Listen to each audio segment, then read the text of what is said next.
Hi everyone, welcome to pen paper and code. आज का हमारा LeetCode problem 1514 path with maximum probability.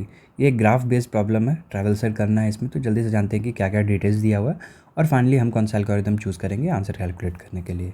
ठीक है, चलो।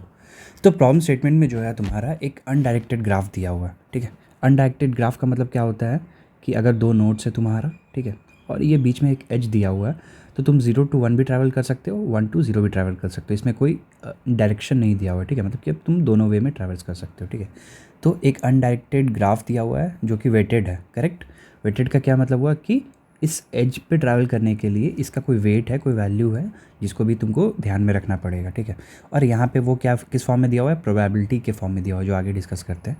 ठीक है, तो तुम्हारे पास प्रॉब्लम स्टेटमेंट में क्या दिया हुआ है कि एक एज लिस्ट दिया हुआ है। करेक्ट, एज लिस्ट क्या हो गया कि दो नोड्स के बीच में तुम्हारा एजेस है, तो उसका एक लिस्ट तुमको दिया हुआ है। ठीक है, एक एज लिस्ट दिया हुआ है।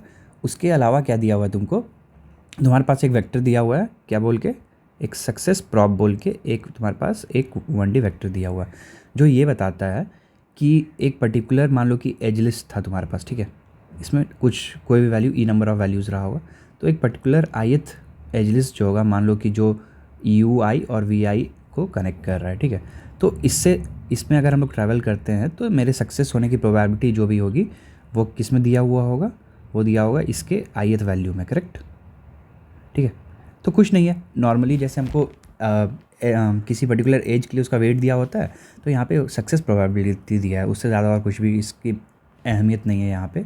ठीक है, उसके अलावा तुम्हें प्रॉब्लम स्टेटमेंट में क्या दिया हुआ है, एक स्टार्ट वैल्यू दिया हुआ है, एक तुम्हारा एंड वैल्यू दिया हुआ है। तुम किस नोड से स्टार्ट करोगे, किस नोड तक जाओगे। ठीक है, तो फाइनली अब तुमको क्या करना है, तुमको एज अ आंसर रिटर्न करना है मैक्सिमम प्रोबेबिलिटी, ठीक है, ऑफ सक्सेस टू स्टार्ट से लेके एंड तक जाने के लिए। ठीक है, बस तुमको ये कैलकुलेट करके तुमको आंसर बताना है कि अगर तुम स्टार्ट से शुरू कर रहे हो, एंड तक जा रहे हो, तो तुमको मैक्सिमम प्रोबेबिलिटी क्या गेन कर सकते हो। ठीक है, अच्छा, एक चीज़ बस एज अ कॉन्सेप्ट तुम याद रखना अपने 11th 12th से, जब भी हम लोग प्रोबेबिलिटी कैलकुलेट करेंगे। ठीक है, मान लो कि हम लोग गए 0 से 1 और 1 से 2 में, यहाँ पे मेरा प्रोबेबिलिटी है 0.2, यहाँ पे मान लो कि 0.1, तो टोटल मेरा सक्सेस का प्रोबेबिलिटी क्या होगा, 0 से 2 जाने के लिए 0.2 मल्टीप्लाई करेंगे। करेक्ट, एंड करते थे ना वहाँ पे, तो एंड में क्या करते हैं हम लोग, मल्टीप्लिकेशन, तो मेरा क्या हो जाएगा 0.2 0.02 ऐसे। तो जब भी तुम दो एजेस के बीच में कैलकुलेट कर रहे होगे, तो वहाँ पे हमेशा हमको एंड यूज़ करना है, ये चीज़ ध्यान रखना। ठीक है, प्रॉब्लम स्टेटमेंट में एक चीज़ और दे रहा है कि अगर स्टार्ट टू एंड जाने के लिए कोई पाथ एग्जिस्ट नहीं करता है, तो उस केस में हमको आंसर रिटर्न क्या करना है, 0। ठीक है, ये सब चीज़ ध्यान में आ गया होगा। तो चलो एक दो एग्जाम्पल्स को जल्दी से हम लोग देख लेते हैं कि क्या करना है। तो चलो, पहला एग्जांपल जो प्रॉब्लम में दिया हुआ है उसको देख लेते हैं। काफ़ी सही एग्जांपल है, सिंपल सा है। तो ये मेरा 0 है, ये 1 है, और ये मेरा है 2। ठीक है, चलो, तो 0 से 1 जाने के लिए मेरा सक्सेस प्रोबेबिलिटी का वैल्यू है 0.5, इसके लिए 0.2 है, और मेरा एक है 0.5। और मैं स्टार्ट कहाँ से करना है हमको, स्टार्ट जो करना है वो है तुम्हारा 0 से, और एंड करना है हमको 2 पे। ठीक है, मान लो हम डायरेक्टली एक पाथ ले लेते हैं 0 से 2। ठीक है, एक आंसर मान लो कि हम लोग यहाँ पे रख रहे हैं, तो अगर 0 से 2 डायरेक्टली चले जाते तो उस केस में मेरा आंसर क्या हो जाता है, 0.2 सक्सेस की प्रोबेबिलिटी। ठीक है, और मेरे पास दूसरा पाथ क्या था कि हम कहाँ से शुरू करें, हम शुरू करते तुम्हारा ये वाला पाथ। करेक्ट, ये वाला पाथ ले लेते 0 से 1 का, तो उस टाइम पे मेरा टेम्प्रेरी आंसर क्या आ जाता है, 0.5, और फिर वहाँ से होता तक कि हम 1 से 2 चले गए, तो वहाँ पे फिर से मल्टीप्लाई कर लेंगे। करेक्ट, जो हमने अभी डिस्कस किया है, तो वहाँ पे मेरा हो गया 0.5। तो दोनों को मल्टीप्लाई अगर करते हैं तो मेरा कितना आता है, 25, और 2 डेसिमल्स आगे, मतलब 0.25। करेक्ट, तो ये लास्ट आंसर को से बड़ा हो गया, तो इसको अपडेट कर लेंगे 0.25। इसके अलावा और भी कोई पाथ एग्जिस्ट कर रहा है क्या, नहीं, तो मेरा फाइनल आंसर क्या हो गया, 0.25। करेक्ट, इसके अलावा एक और दूसरा एग्जांपल जो दिया हुआ है वो भी देख लेते हैं फटाक से। तो दूसरे एग्जांपल में क्या है मेरे पास, सेम कुछ ऐसा ही ग्राफ है प्रीवियस एग्जांपल से, 0 1 और 2। करेक्ट, तो इस केस में क्या है, मेरा वैल्यूज़ दिया हुआ, तो मेरा 0.5 दिया हुआ है, इसमें दिया हुआ है 0.5, उसमें 0.3 है। तो मान लो कि ये वाला पाथ पहले ट्रैवल करके देखते हैं। ठीक है, ये वाला पाथ पहले ट्रैवल करके देखते हैं, 0 से 1, 1 से 2, तो कितना हो गया इस पाथ से, मेरा आंसर 0.5 इंटू 0.5। करेक्ट, तो 0.25। ठीक है, उसके अलावा अगर हम इस पाथ से ट्रैवल करते डायरेक्टली 0 से 2 के लिए, तो वहाँ पे मेरा आंसर क्या आ जाता भाई, 0.3। करेक्ट, तो हमको मैक्सिमम रिटर्न करना है, करेक्ट। हमको क्या रिटर्न करना है, मैक्सिमम प्रोबेबिलिटी वाला आंसर, ठीक है। तो इस केस में मेरा फाइनल आंसर यही हो गया 0.3, करेक्ट। तो अभी तक में तुम्हें ये समझ में आ गया हो कि हमें नॉर्मली ग्राफ को ट्रैवर्स करना है, ठीक है।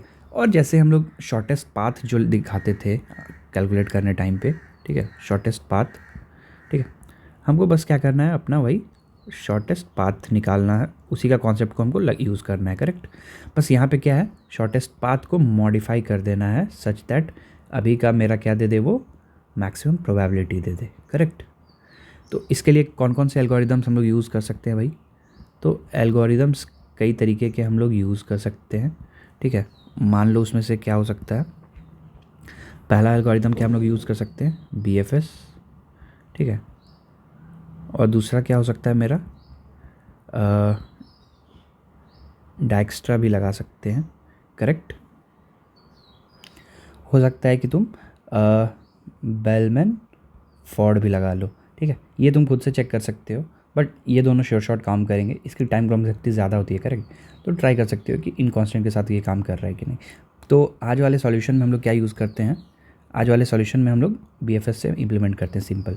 डाइक्स्ट्रा का तुम कोशिश करना इम्प्लीमेंट करने का प्रायोरिटी क्यूज़ है, ठीक है, जो कि ऑप्टिमाइज डाइक्स्ट्रा होता है, जिसमें कि हम लोग ऑर्डर ऑफ n स्क्वायर से बढ़ा के हटा के complexity order of n log n में ले जाते हैं, ठीक है। कोशिश करो ये इंप्लीमेंट करने का। नेक्स्ट प्रॉब्लम अगर आता है तो हम लोग उसको डाइक्स्ट्रा से सॉल्व करेंगे ताकि प्रैक्टिस हो जाए, ठीक है। तो आज का जो प्रॉब्लम है वो हम लोग क्या करने वाले हैं भाई, BFS से सॉल्व करते हैं, ठीक है। कैसे, वो नेक्स्ट सेक्शन में मूव करते हैं। आई होप कि यहाँ तक तुमको एक आइडिया लग गया होगा, ठीक है, कि कैसे क्या करना है, ठीक। अच्छा, अगर ऊपर वाले प्रॉब्लम को अगर हम BFS से ही सॉल्व करना चाहते थे तो कैसे करते, एक बार एक एग्जाम्पल लेके देख लेते हैं जल्दी से, ठीक है। और उसके बाद फिर हम लोग कोडिंग पार्ट पे मूव करेंगे। चलो, तो मान लो कि यही वाला एग्जांपल हम लोग लेते हैं। तो हम लोग क्या करते हैं भाई, एक डिस्टेंस का बना लेते थे वहाँ पे शॉर्टेस्ट डिस्टेंस के लिए। तो यहाँ पे प्रोबेबिलिटी के लिए बनाना होगा ना मेरे, ये जो एक रहेगा ये, ठीक है, डिस्टेंस कैलकुलेट करते थे, यहाँ पे मान लो कि प्रोबेबिलिटी कैलकुलेट करने के लिए है ये, करेक्ट। उसके अलावा एक क्या करते हैं हम लोग भाई, क्यू यूज़ करते हैं क्योंकि BFS है ऑलरेडी, ठीक है। उसके अलावा अब क्या करते हैं, मेरा स्टार्टिंग वाला वैल्यू दिया है 0, करेक्ट। तो 0 को जब हम लोग को क्यू में डालना है तो दो चीज़ मेंटेन करते हैं इसके लिए, क्या, एक तो हम मेंटेन करते हैं कि कौन सा नोड है मेरा, करेक्ट। और दूसरा क्या है, उसका प्रोबेबिलिटी, करंट प्रोबेबिलिटी कह लो, ठीक है। मान लो कि लिख लेते हैं करंट प्रोबेबिलिटी क्या है, ठीक है। ये दो चीज़ मेंटेन करेंगे इस क्यू के अंदर, ठीक है। तो पहला नोड है भाई, तो पहला नोड के लिए मेरा मैक्सिमम प्रोबेबिलिटी क्या होगा, इसके एक काम करो, प्रोबेबिलिटी को इनिशियलाइज़ भी करवा लो। हम लोग को क्या करना होगा, अभी मिनिमम वैल्यू से इनिशियलाइज़ करवाना होगा, मतलब 0 कह लेते हैं, हम लोग कहीं नहीं पहुंच सकते, 0 प्रोबेबिलिटी है किसी भी नोड पे पहुंचने का। स्टार्ट करना है हमको 0 से, ठीक है। तो 0 से स्टार्ट करना है, तो हम लोग जैसा करते थे वहाँ पे कि अपना ये जो डिस्टेंस वाला एरे रहता था उसको अपडेट करते थे स्टार्टिंग वैल्यू से। तो यहाँ पे किससे अपडेट करेंगे, वहाँ तो चलो कि इंट मैक्स से इनिशियलाइज़ करवाते थे और 0 से इनिशियलाइज़ करवा लेते थे, ठीक है, करेक्ट। स्टार्टिंग के टाइम पे यहाँ पे क्या करेंगे, 0 से स्टार्ट कर रहे हैं तो इसको 1 बनाएंगे, प्रोबेबिलिटी को मैक्सिमम कर लेंगे, ठीक है। ये मैक्सिमम प्रोबेबिलिटी है, करेक्ट। अब क्या करते हैं कि इसको क्यू में इंसर्ट करवाते हैं, ये जो मेरा क्यू है ना इसमें चलो इंसर्ट करवाते हैं। क्या इंसर्ट करवाएंगे, तो पहला तो नोड का वैल्यू मतलब कि 0 और सेकेंड उसका प्रोबेबिलिटी 1, करेक्ट। चलो, अब क्या है, क्यू के अंदर आ गए, तो अब देखेंगे कि इससे कनेक्टेड नोड्स क्या क्या हैं, ठीक है, उनको देखेंगे और इसकी प्रोबेबिलिटी को मल्टीप्लाई करेंगे इस एज वाली प्रोबेबिलिटी के साथ। तो क्या इसका करंट वैल्यू जो है उससे बड़ा हो पा रहा है, ये करंट प्रोबेबिलिटी से बड़ा हो रहा है, अगर हो रहा है तो उसको क्यू में दोबारा डाल देंगे, ठीक है। चलो, तो 0 किसे किसे कनेक्टेड था भाई, 1 और 2 से कनेक्टेड है, करेक्ट। तो पहले चलो 1 पे जाते हैं, ठीक है। 1 पे पहुंचने के लिए क्या करेंगे हम लोग, ये चेक करते हैं कि अभी जो मेरा करंट प्रोबेबिलिटी है उसमें इस एज लेंथ वाला प्रोबेबिलिटी को मल्टीप्लाई करेंगे और देखेंगे कि उस पर्टिकुलर नोड के लिए क्या जो भी वैल्यू है क्या हम उससे ज़्यादा प्रोबेबिलिटी बढ़ा पा रहे हैं, अगर बढ़ा पा रहे हैं तो इसको अपडेट करेंगे, करेक्ट। तो अभी जो है मेरा करंट प्रोबेबिलिटी क्या है, 1, और हमको 0 से तुम्हारा 1 तक जाने के लिए कितना प्रोबेबिलिटी दिया हुआ, 0.5। तो मेरा 1 × 0.5, ठीक है, मतलब 0.5 हो गया, ठीक है। फॉर किसके लिए, मान लो 1 के लिए है, तो 1 के लिए अभी 0 था, अब 0.5 कर देते, मतलब अपडेट कर देंगे, ठीक है। और उसके बाद क्या करेंगे कि भाई इसको क्यू में डाल देंगे, ठीक है। तो पहला वैल्यू मेरा कौन सा होने वाला है, एज का, और दूसरा होगा 0.5, ठीक है। और ज़ीरो जो था वो किससे कनेक्टेड है, 2 से भी कनेक्टेड है, उसके लिए भी अपडेट करते हैं। तो 2 और करंट क्या है मेरा 1, 1 में क्या मल्टीप्लाई करेंगे 0.2, तो 0.2, ठीक है। और यहाँ पे भी उसको अपडेट कर लेते हैं, ठीक है। अब मेरा इसका काम हो गया है, ठीक है।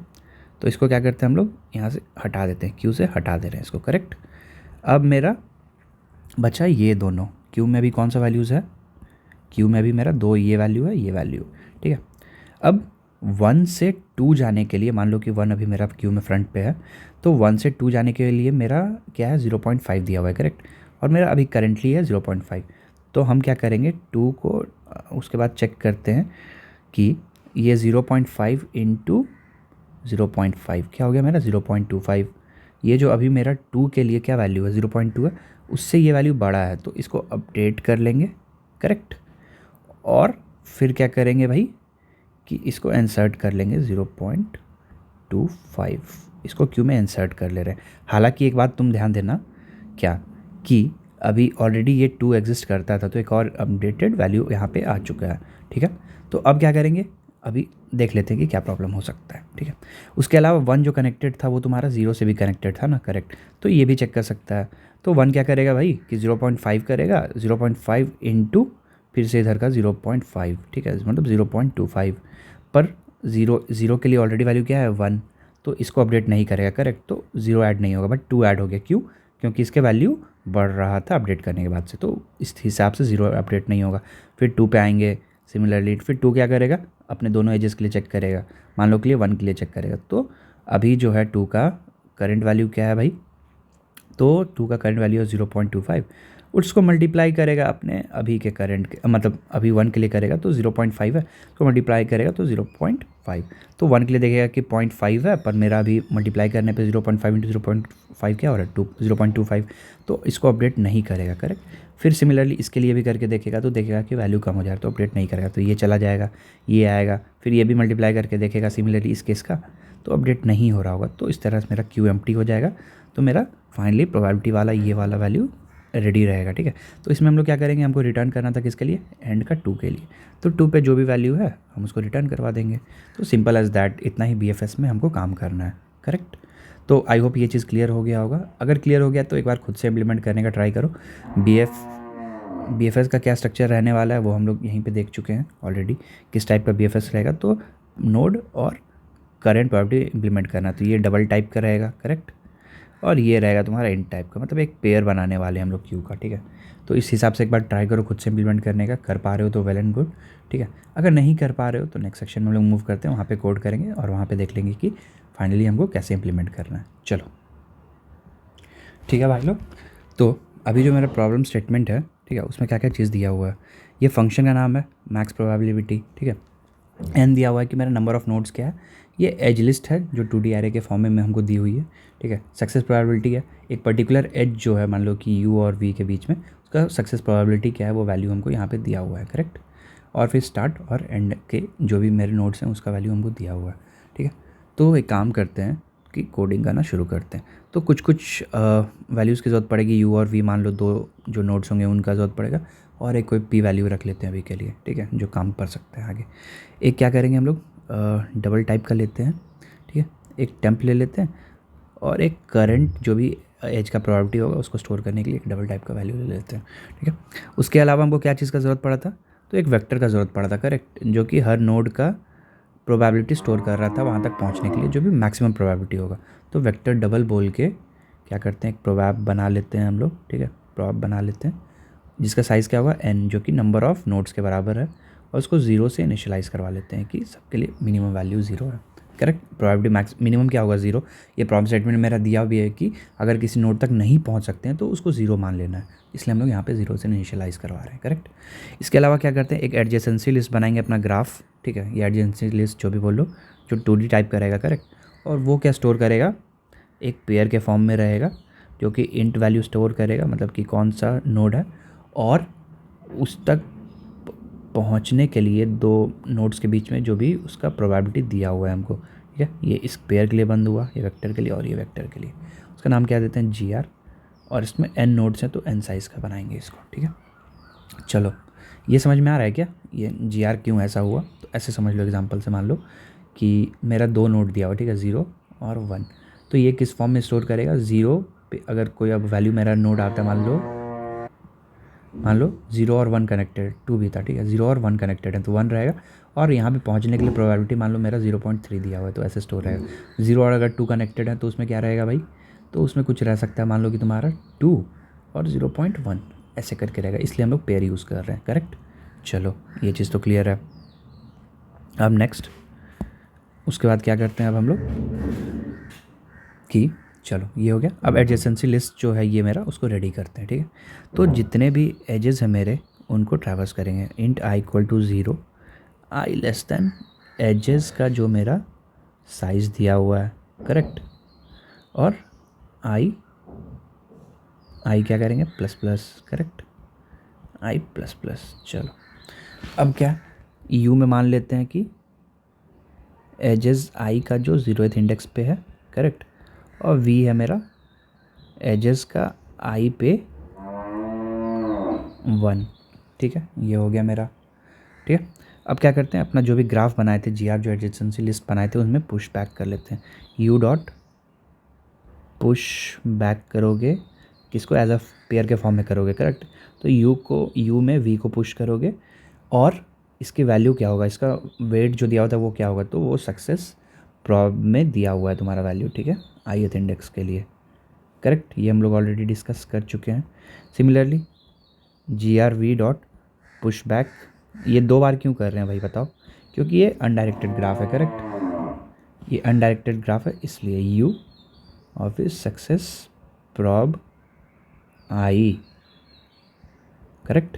तो ये 2 बार हो गया, तो मेरा ये लूप का काम मेरा हो गया। यू के लिए वी के लिए यू, और वैल्यू उतना ही सेम रहेगा, करेक्ट। ये हो गया मेरा एज लिस्ट। इसके अलावा हमको क्या चीज़ का ज़रूरत पड़ सकता है? एक क्यू का ज़रूरत पड़ेगा, करेक्ट। क्यू बनाएंगे एक, जो कि अगेन एक पेयर फॉर्म में रहेगा, सेम वही पहला वैल्यू जो रहेगा वो नोड को डिस्क्राइब करेगा, और सेकंड वाला वैल्यू जो रहेगा वो मेरा डबल को रिप्रेजेंट करेगा। चलो ठीक है, क्यू ले लेते हैं, ठीक है। अब क्यू में पहला वैल्यू क्या डालेंगे? स्टार्टिंग वाला वैल्यू जो भी हमको प्रॉब्लम में दिया हुआ है वो ना, तो उसको क्यू में पहला वैल्यू डालेंगे हम लोग, क्या रहेगा? Start, correct. उसका वैल्यू क्या मानेंगे? अभी मान लेते हैं कि 1.0 प्रोबेबिलिटी मैक्सिमम है, ठीक है, करेक्ट। और जो हम लोग का प्रॉब वाला जो 1D एरे था या वेक्टर था, उसमें इसको इनिशियलाइज़ करवा लेते हैं एज अ 1।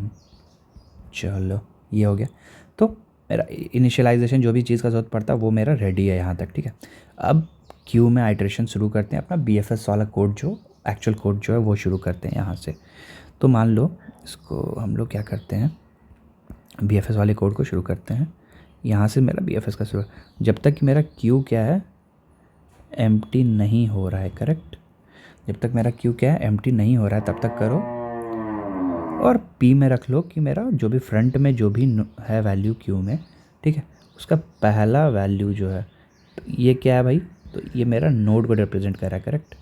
और मेरा सेकंड जो होगा, करंट एक जो हम बनाए थे, वो कि इस पर्टिकुलर P नोड तक पहुंचने में मैक्सिमम प्रोबेबिलिटी क्या आ रही है, तो वो आएगा मेरा फ्रंट करंट में स्टोर करेंगे, जो कि मेरा सेकंड वैल्यू होगा, ठीक है। ये क्या है? Max probability to reach node P, correct. कर में आ गया स्टोर। अब क्या करते हैं, ये वैल्यू को पॉप कर लेते हैं, इसका काम हो चुका है तो इसको पॉप कर लेंगे, करेक्ट। अब इस पर्टिकुलर नोड से जुड़े हुए जितने नोड्स हैं उनको हम आइटरेट करेंगे, ठीक है। I equal to 0, I less than GRP, ठीक है, dot size, correct, i plus plus, ठीक है। यहाँ से शुरू करते हैं। अब जो भी नोड इससे जुड़े हुए हैं उसको यू मान लेते हैं, ठीक है। तो कहाँ पे होगा वो स्टोर? GR और आई पे वो नोड स्टोर्ड होगा, करेक्ट। ये चीज़ तो सही है। और एक चीज़, हाँ एक चीज़ और ध्यान देना, ये तुम्हारा किस फॉर्म में था? पेयर के फॉर्म में था ना, तो पहला वैल्यू होगा, करेक्ट। सिमिलरली इसका जो और इसका जो मतलब डिस्टेंस नहीं, यहाँ पे तो प्रोबेबिलिटी में बात करें तो जो भी इस पर्टिकुलर नोड के लिए जो भी डिस्टेंस या प्रोबेबिलिटी हमको दिया गया है उसको हम लोग टेम्प में स्टोर करवा लेते हैं, correct. GR of PI dot second बोल के स्टोर करवा लेते हैं। अब क्या कंडीशन था, अगर मेरा करंट जो नोड है, ठीक है, उसका प्रोडक्ट, ठीक है, विथ किसके साथ, विथ इस टेम्प के साथ, अगर बड़ा हो जा रहा है किससे भाई, अभी करंट जो इस नोड के लिए जो हम लोग अभी विजिट कर रहे हैं इसका प्रोबेबिलिटी वाले वैल्यू से बड़ा हो जा रहा है इसका प्रोडक्ट किसका, तो पर्टिकुलर पी के लिए जो भी मेरा करंट आया था उसका प्रोडक्ट किसके साथ, टेम्प के साथ, मतलब दोनों को नोड को कम करने पे, वहाँ पे डिस्टेंस पे हम लोग लेस देन देते थे, यहाँ पे ग्रेटर देन दे रहे हैं, ठीक है, कम हो रहा है तो क्या करेंगे, तो अपडेट कर लेंगे प्रोबेबिलिटी को, करेक्ट, प्रोबेबिलिटी ऑफ यू को क्या करेंगे, अपडेट कर लेंगे किससे, करंट इनटू टेम्प के साथ, ठीक है, ये चीज़ क्लियर है। और क्या करेंगे, क्यू में पुश करवा लेंगे, किसको पुश करवाएंगे भाई, तो इस पर्टिकुलर यू को, और अपडेटेड वैल्यू जो है तुम्हारा करंट इनटू टेम्प को, करेक्ट, ये चीज़ क्लियर है, ठीक है। अब इस फॉर लूप को बंद कर लेते हैं, ठीक है, और ये जो मेरा क्यू चल रहा था, ये जो मेरा क्यू चल रहा था उसको बंद कर लेते हैं, ठीक है। अब यहाँ तक मेरा पूरा क्यू काम करेगा, हर एक नोड के लिए काम करेगा, ठीक है। और फाइनली क्या करते हैं हम लोग, एज ए आंसर रिटर्न करेंगे, तो जो इंडेक्स हमको किसके लिए रिटर्न करना था, तो जो भी इंडेक्स मेरा दिया हुआ था आंसर एज ए एंड में, ठीक है, प्रॉब ऑफ एंड में जो भी है उसको रिटर्न करना है, ठीक है। आई होप ये कोड तुम्हें क्लियर हो गया होगा, काफ़ी सिंपल सा कोड है। यहाँ पे हम लोग रेडी कर रहे हैं, यहाँ पे हम लोग क्या कर रहे हैं, एडजेसेंसी लिस्ट बना रहे हैं, ठीक है, यहाँ क्यू के लिए स्टार्टिंग वैल्यूज़ को डाल रहे हैं, और यहाँ पे मेरा क्यू में क्या हो रहा है, आइट्रेशंस हो रहा है, करेक्ट। तो काफ़ी सिंपल सा कोड था। अच्छा, अब इसका कॉम्प्लेक्सिटी का बात कर लेते हैं, ठीक है, टाइम कॉम्प्लेक्सिटी जो भी होगा उसको, उसके बारे में हम लोग बात करते हैं। तो मान लो, चलो, तो इसकी टाइम कॉम्प्लेक्सिटी कितनी होगी, ठीक है, और स्पेस कॉम्प्लेक्सिटी क्या होगा, ठीक है। तो टाइम कॉम्प्लेक्सिटी जब कैलकुलेट कर रहे हैं तो ये मेरा कितने बार काम करेगा भाई, तो मेरा जो नंबर ऑफ़ एजेस है वो ई बोल लेते हैं कि जितने एज लिस्ट में जितने वैल्यूज़ थे ई, तो उतने टाइम ये काम करेगा, ठीक है। ये क्या ऑर्डर ऑफ 1 का पे काम कर रहा है, ठीक है, जस्ट पुश कर रहे हैं, ठीक है। उसके अलावा ये Q dot M T, correct, ये कितनी बार काम करेगा, ठीक है। अगर मान लो इसमें क्या है, मान लो कि ऐसे एजेस दिए हुए थे, ठीक, करेक्ट, तो इनमें क्या करेगा ये 4 है मान लो ऐसे, तो ये मैक्सिमम क्या कह सकते हो इसमें कि ये हर एज लिस्ट को फॉलो करेगा, करेक्ट, करेक्ट। तो बहुत बार क्या हो सकता है कि 1 2, ठीक है, 0.2 है, 0.1 है, और यहाँ पे पहुँचने के लिए 0.4 हो जा रहा था, तो अपडेट करेगा। तो या तो ये एज नंबर ऑफ़ एजेस के टाइम काम कर सकता है, या नंबर ऑफ़ नोड्स के टाइम काम कर सकता है, तो इसलिए प्लस दे रहे हैं कि इससे ज़्यादा ये मैक्सिमाइज़ नहीं हो पाएगा, करेक्ट। नंबर ऑफ़ नोड्स जो भी थे या फिर नंबर ऑफ़ एजेस जो भी थे उससे ज़्यादा बार ये काम नहीं करेगा, ये पूरा, करेक्ट। यहाँ पे ये जो काम कर रहा है ये किसके लिए काम कर रहा है, ये जो एक पर्टिकुलर नोड से जितने नोड्स जुड़े हुए हैं मतलब उनके लिए काम कर रहा है। सिमिलरली सारे नोड्स को हम लोग एक बार विजिट कर ले रहे हैं, करेक्ट, जो भी कनेक्टेड नोड्स हैं याद रखना, और जो भी एजेस उनसे जुड़े हुए थे उनको यूज़ करें, इसलिए order of E plus N, ठीक है। तो इसलिए मेरी इसकी कॉम्प्लेक्सिटी क्या निकल के आ गई, ई प्लस एन, करेक्ट। और स्पेस कॉम्प्लेक्सिटी, तो स्पेस कॉम्प्लेक्सिटी में देख लेते हैं जल्दी से। तो एक्स्ट्रा स्पेसेस क्या यूज़ कर रहे हैं, ये प्रॉप, तो ये एन पे डिपेंडेंट है, करेक्ट। तो इसका क्या हो गया, ऑर्डर ऑफ एन। ये ग्राफ है, ठीक है, ग्राफ में एक ध्यान देना कि ग्राफ में कितने सारे वैल्यूज़ होंगे, मतलब कि जितने नोड्स थे मेरे, करेक्ट, वो तो है ही, ठीक है, वो तो है ही, एन नंबर ऑफ़ नोड्स थे, प्लस उसमें कितने सारे एजेस मेरे थे उनको, ठीक है, तो एन ई हो गया, करेक्ट। उसके अलावा क्यू है, ठीक है, क्यू, तो क्यू में किसी मोमेंट पे टाइम पे, ठीक है, ऑर्डर ऑफ एन वैल्यूज़ ही करेक्ट रह सकते हैं, ठीक है ना, करेक्ट, कि जितने नंबर ऑफ़ नोड्स थे मैक्सिमम मेरे उतने नंबर ऑफ़ नोड्स ही रह सकते हैं ना क्यू के अंदर, तो इसलिए ऑर्डर ऑफ एन हो गया। तो मेरी स्पेस कॉम्प्लेक्सिटी कितनी निकल के आ गई, ऑर्डर ऑफ एन ही, ठीक है। ये एक चीज़ क्लियर है। आई होप कि तुम्हें जो भी आज के प्रॉब्लम में जो भी कॉन्सेप्ट थे क्लियर कट तुमको आइडिया लग गया होगा।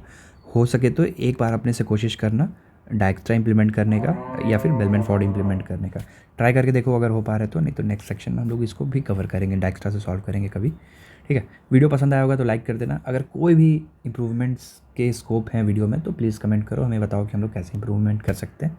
मिलते हैं कल के वीडियो में, बाय।